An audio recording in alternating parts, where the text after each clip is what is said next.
gaya preman gitulah. Kencing sembarangan, ada toilet gak mau dipakai karena merasa kotor di situ. Saya lebih senang di sini, tapi di pagar gitu.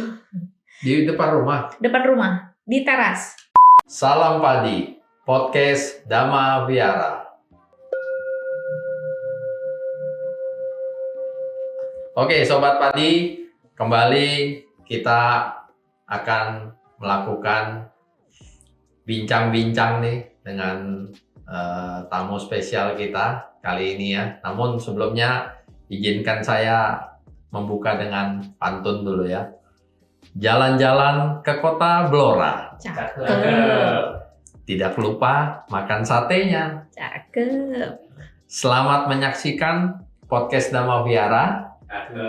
Semoga bermanfaat bagi semua. Amin. Oke. Ya ada satu lagi pantun ternyata. Buah lay, buah jeruk. Cakep. Mulai aja yuk. Oke.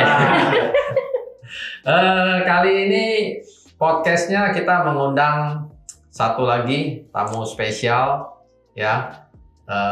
Kali ini seorang wanita ya sudah berada di depan saya ya. Saya panggil saja Mbak Asri gitu ya. Siap. Oke, tepuk tangan dong Mbak Asri.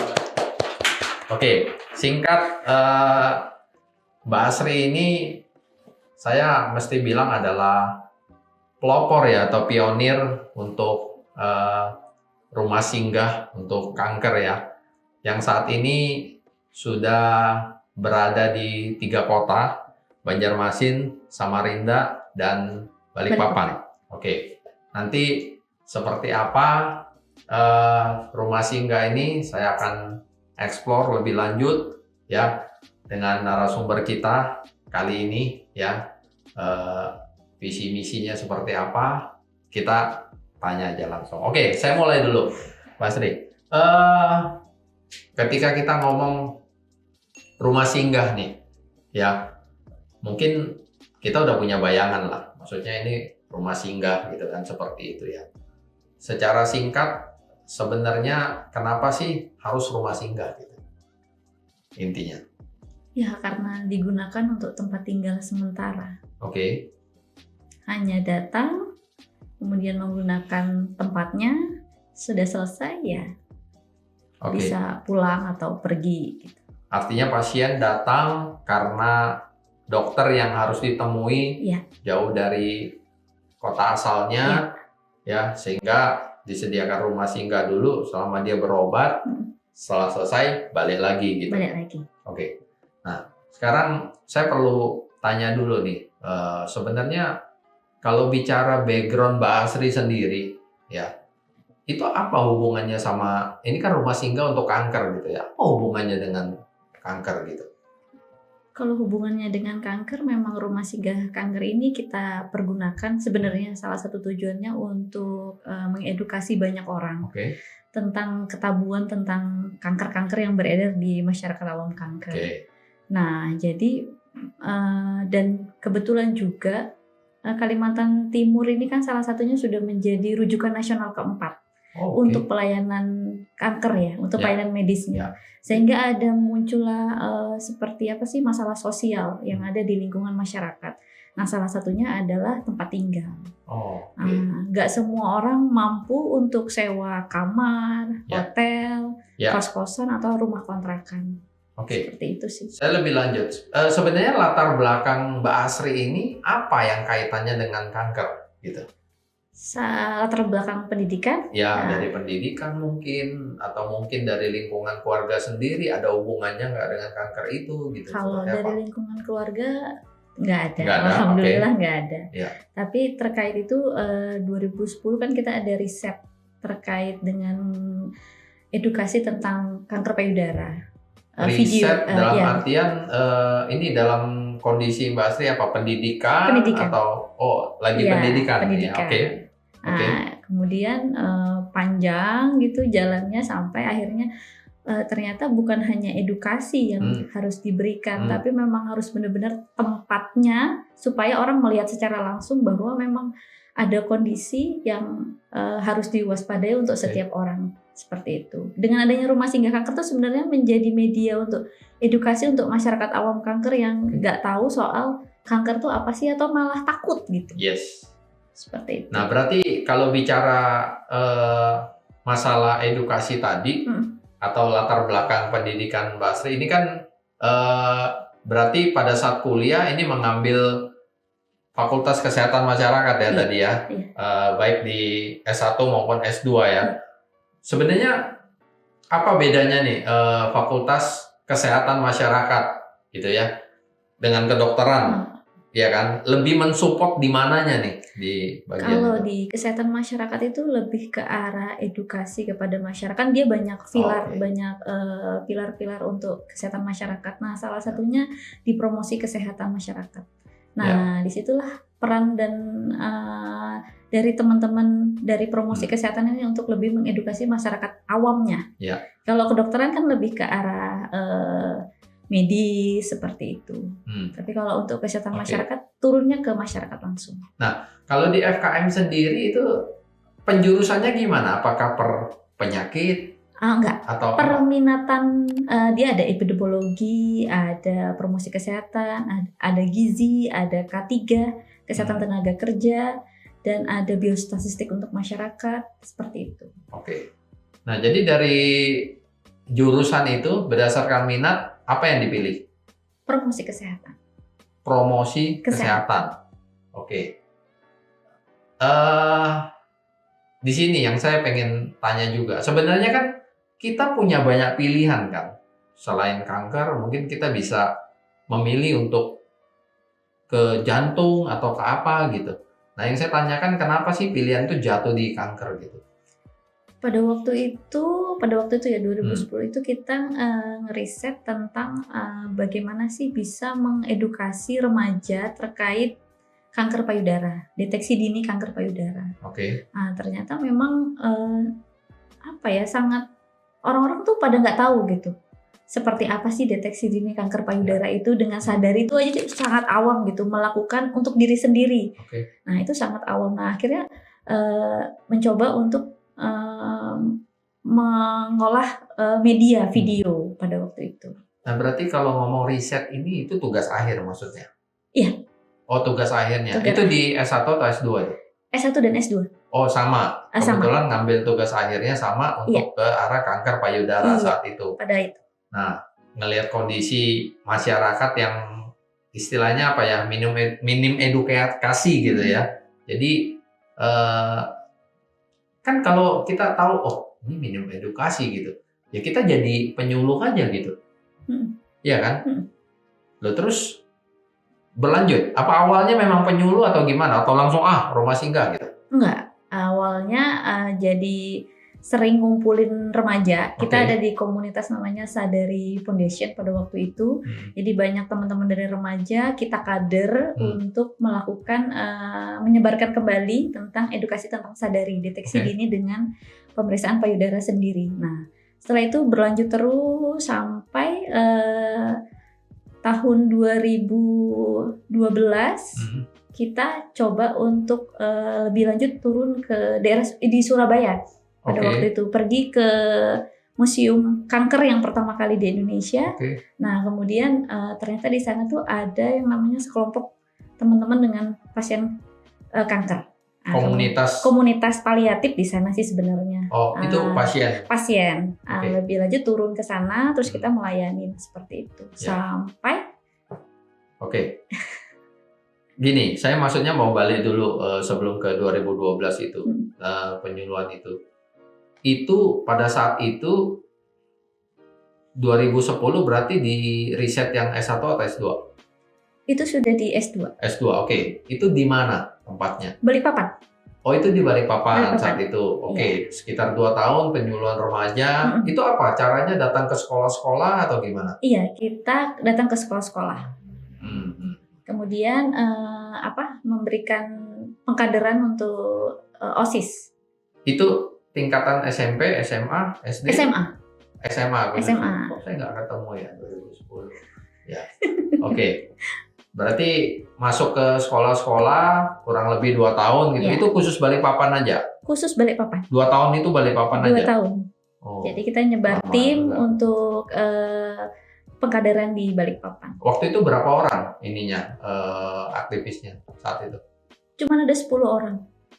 Dari fakultas yang sama atau Enggak, dari teman-teman relawan. gabungan ya? Iya, gabungan, nggak hanya dari latar belakang kesehatan masyarakat. Sorry, tapi kan Mbak Astri ini kan S2-nya di Makassar kan? Iya. Unhas kan? Kok 10 orang ini apakah dari sana semua? Enggak, dari Samarinda, Tenggarong, Wow. dan Balikpapan. Gimana ketemunya nih? Bisa ketemu? Ketemunya karena di komunitas Sadari itu waktu itu kalau nggak salah mainnya pakai Facebook ya masih. Oke. Nah, kita ngumpulinnya Oke. di situ dan ketemu untuk beberapa tim yang waktu di FKM S1 itu juga ada. Nah, dari situ, dari beberapa teman dikumpulin jadilah. Jadi mereka intinya coba connect, Iya. check in siapa yang di Balikpapan nih, orang-orangnya terkumpullah 10 itu. Apa Enggak. sebenarnya ada yang dari ini datang ke Balikpapan khusus untuk ini gitu. Pada waktu itu yang 10 orang itu kita kumpulnya di Samarinda. Kumpulnya di Samarinda 10 orang. 10 orang kumpulnya di Samarinda. Tapi penyuluhannya di Balikpapan. Di Balikpapan. Why? Karena di Balikpapan tuh ada satu komunitas untuk kanker. Itu juga kita dapat rekomendasinya dari Ibu Reti Nereng, salah satu penyintas kanker payudara. Nah, kemudian karena beliau yang bisa untuk melakukan edukasi tentang sadari langsung dari pasiennya. Seperti itu. Jadi kita kumpulkanlah teman-teman langsung untuk bergerak di Balikpapan. Gitu. Nah, pada saat itu status habis lulus S2, mungkin nggak semua S2 kali ya, S1 dan mungkin ya gabungan 10 orang ini. Bukan yang saya tanya waktu itu, ini sebuah pekerjaan, profesi atau apa sih? Nggak ada, itu benar-benar dari komunitas aja. Memang benar-benar mereka mau bergerak aja. Nggak, karena gini ya, sorry Mbak, kalau kita ngomong umumnya masyarakat Indonesia ini ya, kita dari didikan orang tua, oke, dibiayain sekolah, sampai lulus sekolah, pasti kerja kan. Istilahnya udah arahnya ke sana gitu ya.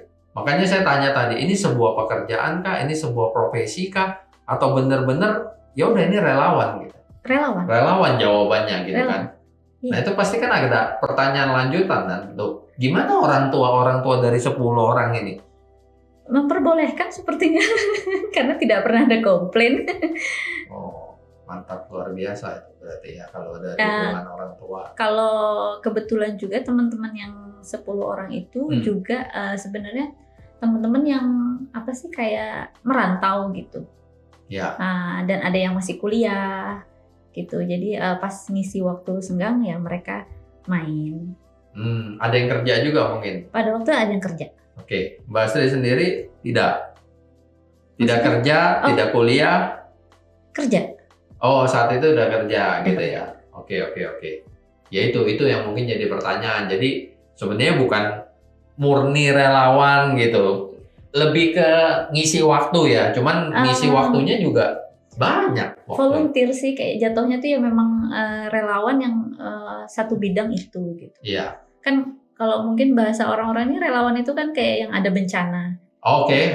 Tapi kalau hanya on the spot gitu kan yang kalau yang bencana. Nah kalau kami ini memang ini ada program ini, kayak program deteksi dini kanker payudara. Apakah berkenan mengikuti 10 orang ini kita training dan dijadikan pengkaderan, kemudian mengkaderkan lagi yang diedukasi seperti itu. Karena ini saya yakin juga Sobat Padi juga akan bertanya gitu ya. Maksudnya kita kalau misalnya ya kita pengusaha gitu ya, jadi relawan ya, mungkin kita udah bisa kebayang lah. Ya udah walaupun setiap hari setengah hari kita korbankan waktu untuk pekerjaan relawan masih oke gitu. Cuma kalau kita statusnya karyawan kerja sama orang gitu, bagaimana kita bisa nyambi relawan gitu? Seperti apa kira-kira? Ada kan pasti yang begitu kan? Ada. Kok bisa gitu? Iya kok bisa? Pasti bisa sih, cuma pasti bisa. Masih belum kebayang sih. Rata-rata sebenarnya kalau untuk relawan itu yang biasanya yang kita kader ya, biasanya memang yang nggak pernah kita patok waktunya sih. Namanya relawan itu kan dia mau merelakan waktunya. Jadi waktunya di mana dia bisa aja gitu. Oh, ya itu kapan bisanya lah ya. Iya, kapan bisanya. Oke.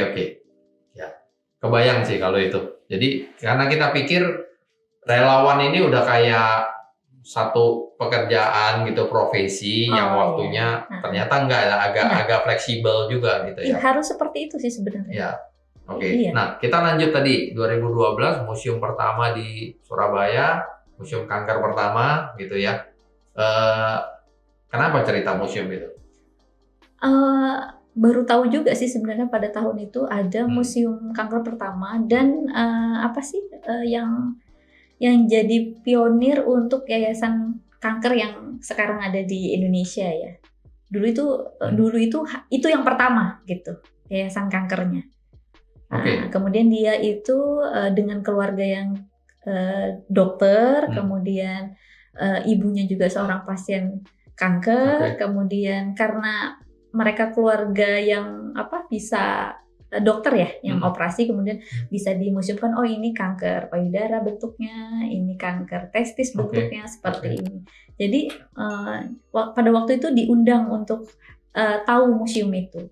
Jadi keberadaan Cikal Bakal Yayasan yang dari Surabaya itu benar-benar arahnya adalah edukasi ya? Edukasi. Nah ini belum menjawab arahnya Rumah Singgah nih. Kita akan menuju ke sana nih. Next, mungkin ceritanya apa nih? Habis museum pertama Surabaya apa? Iya, habis itu kita diajak ke Taman Paliatif yang dimana Taman Paliatif di Surabaya itu yang semua di situ bisa dipakai sama pasien kanker. Sorry, Taman Paliatifnya dulu. Mungkin nggak semua familiar dengan biar Sobat Padi juga tahu. Kasih sedikit clue. Jadi Taman Paliatif itu atau paliatif sendiri itu dipergunakan untuk atau paliatif aja deh ya. Paliatif itu lebih ke arah bagaimana orang menerima dengan kondisi dia dan didampingin oleh para caregiver atau seperti relawan yang yang lebih paham, lebih bisa nyaman buat diajakin ngobrol seperti supaya pasien ini lebih bisa menerima dari diagnosa awal sampai masa akhir, termasuk dampingan ke keluarga seperti itu. Jadi sebenarnya pengertian kata paliatif ini sendiri dia merupakan kata kerja, kata benda atau kata sifat atau apa? Apa? Maksudnya terjemahan bebas nih, paliatif itu artinya apa gitu? Paliatif itu sebenarnya untuk penerimaan. Berarti jadi bahasa kilasannya itu seperti orang yang baru terdiagnosa kanker atau baru vonis atau hanya ada benjolan. Nah itu harus didampingin supaya dia harus menerima bahwa oh ini ada benjolan. Nah selanjutnya apa? Nah seperti itu. Kadang-kadang ada orang yang menolak, ini benjolan apa ya? Menolak pun dia tidak mau periksa. Nah jadi fungsinya relawan atau teman-teman seperti kita ini hadirnya di situ. Oh ini harus diperiksa, kan belum tentu benjolan itu berarti tumor yang ganas. Bisa aja jinak udah selesai diangkat udah beres. Nah dari situ kemudian terus lanjut kalau memang itu ternyata ganas, lanjut sampai mereka di penerimaan masa akhir, termasuk dampingan ke keluarga seperti itu sih. Berarti saya bisa sampaikan bahwa mungkin paliatif ini adalah suatu kata untuk menerangkan ya bahwa kondisi bahwa pasien menerima gitu. Harus menerima. Ya paliatif sendiri maknanya harus menerima gitu intinya. Kondisi itu ya. Nah taman paliatif tadi gimana? Taman paliatif itu ya bisa digunakan bukan hanya untuk orang umum tapi memang fasilitasnya untuk pasien. Gambarannya gimana taman paliatif? Kita kalau taman kan bunga, ya kan? Ada lampu-lampu. Di sana itu kayak gimana ya? Alat seperti untuk olahraga kesehatan untuk outdoor nih. Outdoor. Ada juga yang indoornya. Nah, jadi itu memang di situ dipergunakan untuk pasien kanker. Untuk beraktivitas. Untuk beraktivitas seperti biasa sih tamannya. nggak ada yang beda, cuman di situ memang lebih ke arah apa ya, kayak orang bisa jadi tempat sharing kayak gitu, dan ada dokter atau ada relawan caregiver yang lebih untuk bisa diajakin ngobrol. Itu dibuka kayak ada jam kerjanya jam 8 sampai jam 5 atau gimana? Pada waktu itu ya ada jam kerjanya. Ada jam kerjanya. Jadi tempat kumpul lah. Tempat kumpul. Ya kan, perkumpulan atau komunitas pasien-pasien kanker saat itu gitu ya. Semua jenis kanker. Semua jenis kanker. Ada berapa taman paliatif saat itu? Cuma 1. Surabaya itu. Cuma Surabaya. Yang di museum itu beda lagi. Oh, beda lagi. Oh, beda tempat. Beda lagi, beda tempat. Oke.